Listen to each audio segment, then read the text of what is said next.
आज के लेक्चर में हम लोग जो है 4.6 जो एक एक्सरसाइज है क्लास 12 गणित का, उसको हल करने के लिए हम लोग पढ़ेंगे। इसमें जो है आव्यूह का प्रयोग करके, आव्यूह के इनफैक्ट व्युत्क्रम का प्रयोग करके समीकरण निकाय जो कि 3 चर में हो सकते हैं, एक्स वाई जेड, तो 3 समीकरण होंगे। अगर 2 चर एक्स वाई में हैं तो उसके 2 समीकरण दिए जाएंगे, उसके हल हम लोग ज्ञात कर सकते हैं। तो हल को ज्ञात करने के लिए क्या आव्यूह का के व्युत्क्रम का किस प्रकार प्रयोग करेंगे, इसको हम लोग देखते हैं। तो मान लेते हैं कि 3 समीकरण है, जैसे दिया हुआ एक्स वाई जेड 3 चर में 3 समीकरण होंगे तो उसके हल किए जा सकते हैं हम लोग। तो आव्यूह की मदद से करते हैं। जैसे कि तुम्हारा है a1x plus b1y plus c1z equals to d1, एक निकाय है, ये एक समीकरण हो गया। ये दूसरा समीकरण है a2x plus b2y plus c2z बराबर d2, a3x plus b3y plus c3z बराबर d3। ये 3 समीकरण निकाय हैं। अगर हम इसके हल ज्ञात करना चाहेंगे तो इस समीकरण को हल कैसे करेंगे, तो मान लेते हैं, माना a इज इक्वल टू एक आव्यूह मान लीजिए आप, जैसे इसका गुणक से a1 b1 c1, तो इसका गुणक जो है तुमको a1 एक पंक्ति में ले लीजिए तीनों को, a1 b1 c1, दूसरा पंक्ति में ले लीजिए a2 दूसरा समीकरण का जो गुणक है एक्स वाई जेड का, उसको लीजिए। तीसरा पंक्ति में अगर एक्स वाई जेड का है तो a3 b3 और यहाँ पर c3 ले लीजिए, ये दूसरा हो गया। उसके बाद x बराबर एक आव्यूह मानिए जो कि एक्स वाई जेड, जिसमें कि 3 पंक्ति है और एक स्तंभ है, और इसमें एक मान लेते हैं a गुना x है, और एक आव्यूह मान लेते हैं हम लोग d बराबर, ये क्या हो जाएगा d1 d2 और d3, ये आव्यूह हो गया। ये 3 आव्यूह हमने माना। तो अब ये चीज़ देख सकते हैं कि अगर a गुना x कर दें, मतलब इसको जबकि गुना करने तो मैं आव्यूह को आता होगा, a गुना x करेंगे तो a गुना x क्या पाएंगे, तो a गुना x पाएंगे तो हम लोग करेंगे तो a1x plus b1y plus c1z आ जाएगा। और इसका मतलब इसको जब बराबर करेंगे तो यहाँ d1 क्या आ जाएगा, तो क्लियरली स्पष्टता क्या है, a गुना x बराबर हम लोग क्या पाते हैं, d है, d का मतलब d1 d2 d3 है। अब बात रहा कि हमको अगर x का वैल्यू निकल जाएगा, अगर x निकल जाए तो एक्स वाई जेड, तो उसके जो सापेक्ष में जो कि यहाँ पर एक आव्यूह आएगा जो कि क्या होगा तुम्हारा, उसके सापेक्ष में जो कि आव्यूह आएगा वही एक्स वाई जेड का वैल्यू बराबर हो जाएगा। x बराबर जैसे कि तुम्हारा कोई भी मान आएगा 2, माने एक ढंग से एक आव्यूह आ जाएगा। जैसे जिसको x का वैल्यू निकालेंगे क्या करते हैं हम लोग, एक आव्यूह के इनवर्स का मदद लेते हैं, तो a इनवर्स से मल्टीप्लाई करते हैं इंटू a इंटू एक्स बराबर क्या लिख सकते हैं हम लोग, a इनवर्स इंटू d, दोनों साइड गुना कर दिए। तो गणित में दोनों साइड गुना करने से कोई दिक्कत नहीं है। तो a का व्युत्क्रम, तो a इनवर्स इंटू a का मान क्या होता है पता होगा, i होता है। तो i इंटू एक्स जो है दैट्स इक्वल्स टू क्या हो गया, a इनवर्स इंटू d हो गया। तो इसको i से x को गुना करने पर x निकल जाएगा, x बराबर a इनवर्स d। तो इसका मतलब इससे तुमको किसका मान आ जाएगा, x का मान। अगर मान लेते हैं x का मान यहाँ एक्स वाई जेड आया, a इनवर्स d का मान 1 2 3, तो x बराबर 1 y बराबर 2 z बराबर 3। तो इससे तुमको किसका मान आ जाएगा, x का मान a इनवर्स इंटू d के बराबर होगा। a इनवर्स जहाँ पर a का व्युत्क्रम है, तो a का जो व्युत्क्रम निकालने का क्या होता था, अगर वो विधि पता है a का व्युत्क्रम कैसे निकालते थे हम लोग, a का व्युत्क्रम जो होता था a inverse is equal to क्या निकलता था, a इनवर्स। तो ये तुम्हारा यही रूल हुआ, और व्युत्क्रम तो पिछले अध्याय में पढ़ा भी होगा। तो व्युत्क्रम निकालने का क्या होता था, a इनवर्स, तो यही तुम्हारा ऐसे इस चैप्टर का तो यही हुआ तुम्हारा मेन थ्योरी, a इनवर्स निकाल के d से उसमें गुना करना। तो a इनवर्स निकालने का जहाँ तक कि याद होगा, adjoint a by modulus A, adjoint A by modulus A, और अगर इसमें modulus A not equal to 0 हो गया चाहिए, तो इनवर्स अगर मॉडुलस ए 0 हो जाए तो इसका जो तुमको है मॉडुलस ए का मान अगर 0 हो जाए और तो समीकरण निकाय का हल असंगत मतलब नहीं भी प्राप्त हो सकता है, जिसका चर्चा हम लोग करते हैं। पहले इसको हल करने का एक उदाहरण के द्वारा इसको हम लोग एक हल करके एक उदाहरण देख लेते हैं पहले इसका, उसके बाद इसके निकाय का हल कब प्राप्त होगा नहीं होगा इसकी चर्चा हम लोग करते हैं। तो व्युत्क्रम निकालने के लिए आपको एडजॉइंट निकालने क्या करना पड़ता था, सबका जो है सहखंड निकालना पड़ता है अवयव का, और उसके बाद क्या कर लेते हैं हम लोग उसको एक एडजॉइंट ए प्राप्त होता है, जिसका कि पिछले भिन्न के 4.5 में तुमने बनाया भी होगा, और अभी जो 4.6 में, तो इसको तुम उतार सकते हो और इसके हेल्प से एक हम लोग समीकरण निकाय का हल करते हैं। इसको देखते हैं एक हल करके, और जाहिर है कि 3 वाला तो यहाँ बताए, अब 2 वाला हल करके दिखा देते हैं। 2 वाला हल करके एक उदाहरण बताते हैं, छोटा भी हो जाएगा और जल्दी से हो भी जाएगा, और उसके बाद जो है कब हल प्राप्त होगा नहीं होगा इस वीडियो लेक्चर में हम लोग देख लेंगे, और बाकी तुम जो है एक्सरसाइज 4.6 इसके बाद तुम बना पाओगे। और जहाँ भी दिक्कत हो राइशर लैब को प्ले स्टोर से डाउनलोड करके हमसे संपर्क कर सकते हो, कभी भी कोई भी प्रश्न पूछना हो, फिजिक्स केमिस्ट्री के न्यूमेरिकल हो या तुमको मैथ के क्वेश्चंस हो, इंग्लिश मतलब कि तुमको मीडियम में भी तुम जो स्टूडेंट पढ़ता हो या हिंदी में उसके नोट्स भी तुमको राइशर ऐप पर मिल जाते हैं, दोनों माध्यम में। जेईई मेंस एडवांस इन सबों के लिए तुमको क्वेश्चन चाहिए ऑब्जेक्टिव या सब्जेक्टिव भी प्रैक्टिस करना चाहो तो तुम सबों के लिए तुम राइशर ऐप का सहारा ले सकते हो, उसमें तुमको पर्सनल हेल्प ये सारे सुविधाएँ उपलब्ध हैं। तो अब जो है तुमको हम लोग देखते हैं एक समीकरण निकाय मान लेते हैं, 3 वाला तो भाई बताए, जैसे एक उदाहरण के रूप में हम लोग लेते हैं, 2 समीकरण एक्स वाई में लेते हैं। देखो हल कैसे करेंगे, और किताब में भी उदाहरण देखो उसी रंग से बना हुआ है। एक समीकरण लो x प्लस 2y बराबर 5 और 3x plus 4y equals to 11। इसका x एवं y का मान ज्ञात करें। x एवं y का मान ज्ञात करें।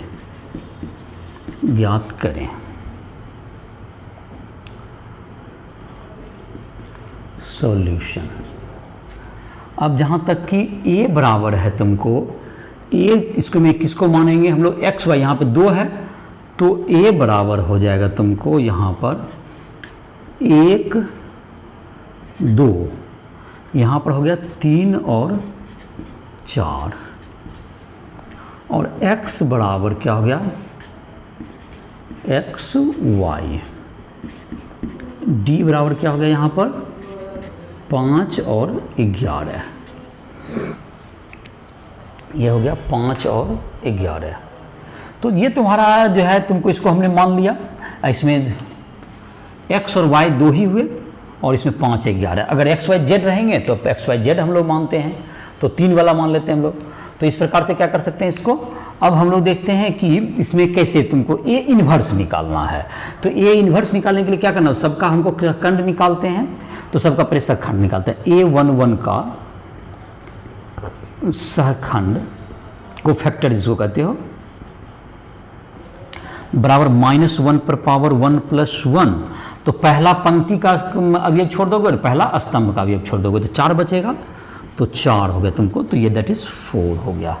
a12 का सहखंड, a12 का सहखंड बराबर क्या हो गया -1 पावर 1 + 2 इंटू 2 का हो गया तो तुमको 3, तो दैट्स इक्वल्स टू -3।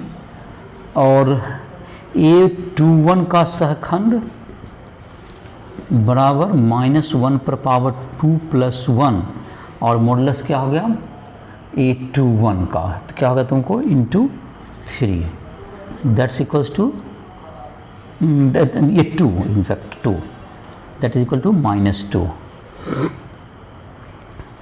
a22 का सहखंड बराबर -1 पावर 2 + 2 और मॉडुलस 1 बराबर 1 हो गया। तो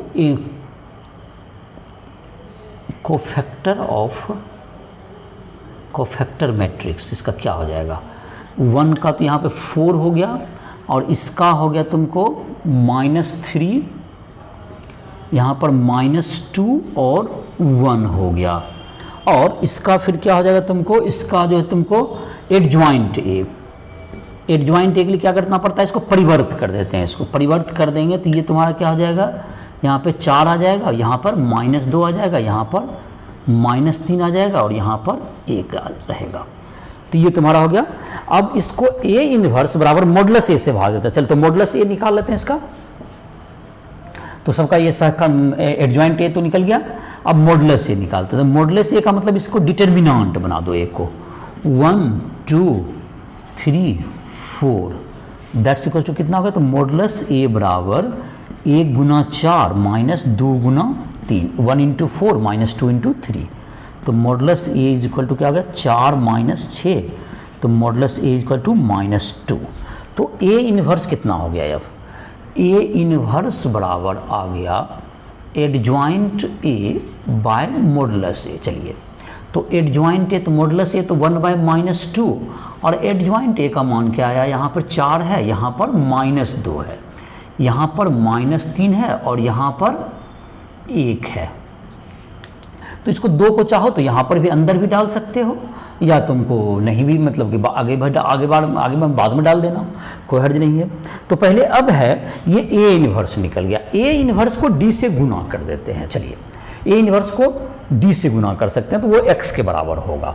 तो x बराबर होता है, तुमको यहीं पर लिख देते हैं, x बराबर होता है ए इनवर्स इंटू डी। चलिए ए इनवर्स इंटू डी, तो x का मतलब होता है xy बराबर ए इनवर्स का मान आ चुका है 1/-2 इंटू इसका मान है तुमको कितना, यहाँ पर है 4, यहाँ पर है -2, यहाँ पर है -3 और यहाँ पर है 1, और d का मान है यहाँ पर 5 और 11। तो चलिए तो यहाँ पर जो xy का जो वैल्यू आएगा इसको गुना करना है हमें, xy को यहाँ पर आ जाएगा बराबर 1/-2 यहाँ रखिए और इन दोनों को गुना करेंगे तो कितना हो जाएगा तुमको, गुना करते हैं तो किस प्रकार से करते हैं, 4 गुना 5 ये 20 हो गया, 20 गुना क्या हो गया -2 गुना 4, यहाँ पर लिख देते नहीं तो अच्छा रहेगा, तुमको समझने में भी दिक्कत नहीं होगा। ऐसे मल्टीप्लाई करने तो आता ही होगा, पहले से ही सीखा होगा। 4 गुना क्या होगा ये 5 और -2 गुना 11, -2 गुना 11। चलिए यहाँ पर हो गया, दूसरा आता है यहाँ पर, यहाँ पर हो गया फिर तुम्हारा ये क्या है तुमको -3 है, -3 गुना 5 जोड़ 1 गुना 11, 1 गुना 11। तो ये कितना हो गया, xy का जो मान आ गया 1/-2, यहाँ पर -2 हो गया और यहाँ पर -4 हो गया, तो ये घट गया। तो ये क्या हो गया, xy बराबर 1 और 2 हो गया। तो x is equal to 1 and y equals to 2, ये हल हो गया इसका, इस निकाय का, समीकरण निकाय का 2 में ही। तो 2 में अगर 3 वाला होगा तो और थोड़ा बड़ा होता है, लेकिन ये जो है तुमको जो बोर्ड का एग्जाम है उसमें लॉन्ग क्वेश्चन के रूप में आएगा, 3 वेरिएबल वाला जनरली अक्सर पूछा जाता है, तो ये इसको थोड़ा सा बड़ा बनता है, लेकिन इसको सीखना बहुत आसान है। इसको प्रैक्टिस कर लोगे तो एक लॉन्ग क्वेश्चन जो दीर्घ उत्तरीय प्रश्न है जो कि 5 नंबर का जनरली बोर्ड में आता है, कुछ बहुत से बोर्ड बिहार बोर्ड में, तो उसमें तुमको आसानी से बोर्ड एग्जाम में तुम ला सकते हो मार्क्स। तो उसके लिए क्या करोगे, उसको तुमको जो 3 वाला का प्रैक्टिस कर लोगे किताब से, कैसे करना है ये बात तो अब समझ में आ गया होगा यहाँ पर ऐसे कि पहले क्या करना है, इसको कैसे xy माने, उसके बाद एक पहले a माने, फिर x माने, फिर d माने, a का इन्वर्स निकालेंगे, क्या सबका पहले सहखंड निकालना होता है जो कि -1 पावर i + j, और ith रो और jth कॉलम को छोड़ के बाकी जो बनता है उसको बना लीजिए। और जाहिर है कि 3 वाला जब होता है तो और थोड़ा बड़ा बन जाएगा, क्योंकि उसमें 4 अवयव आते हैं तो कोई ना कोई मल्टीप्लाई करके आपको उसका वैल्यू निकालना पड़ता है।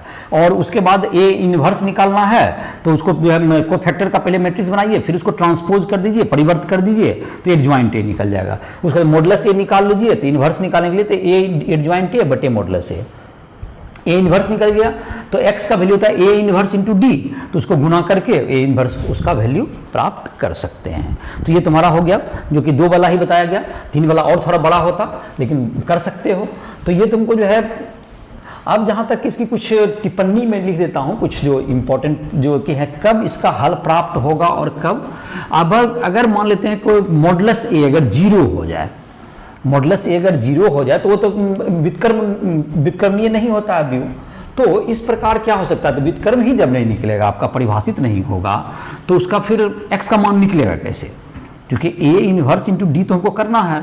और जब a इन मॉडुलस ए 0 हो जाता है तो उसका क्या नहीं होता, मॉडुलस ए अगर 0 हो गया तो वह व्युत्क्रमणीय नहीं होता है। तो उस आव्यूह के मान अगर क्या होंगे तुमको, अगर a इनवर्स 0, a मॉडुलस ए 0 नहीं है, तब तो उसके क्या हो जाएंगे, उसका तो हल निकलेगा और द्वितीय हल उसका प्राप्त होगा।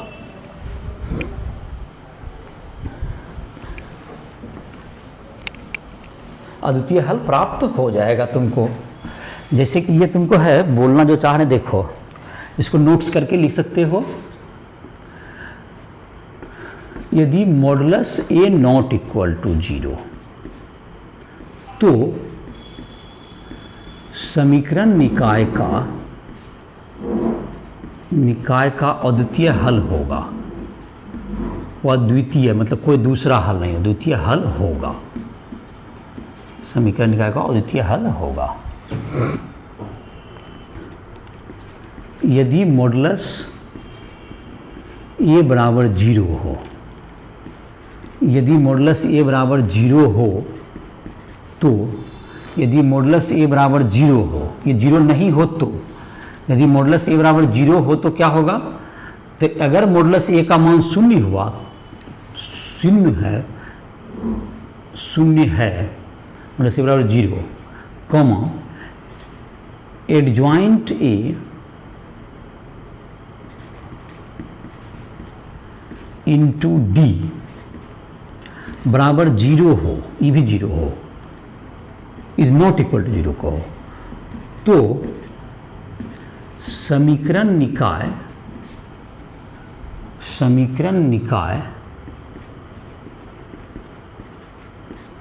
विरोधी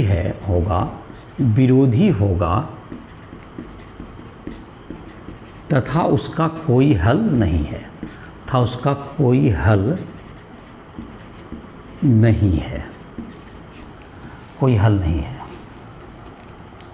यदि तीसरा कंडीशन लिख सकते हैं हम, यदि मॉडुलस ए बराबर 0, मॉडुलस ए बराबर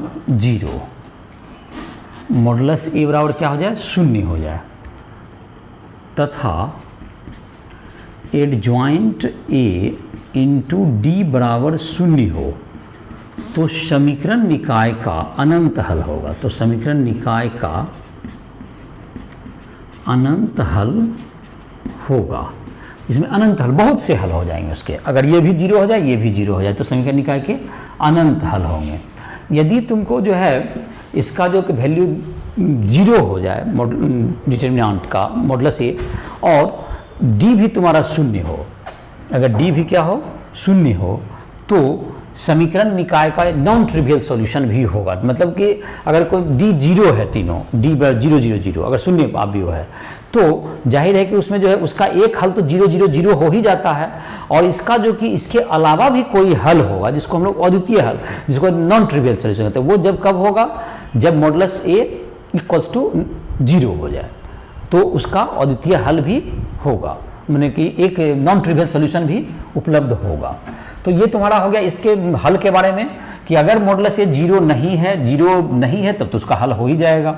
अगर मॉडुलस ए 0 हो गया और एडजॉइंट ए इंटू डी भी क्या हो जाए, 0 नहीं हो, तो इसका कोई हल नहीं होगा, और अगर वो 0 हो जाए तो इसके अनंत हल होंगे। तो ये इसका टिप्पणी है कि इसमें कब हल होगा, नहीं होगा।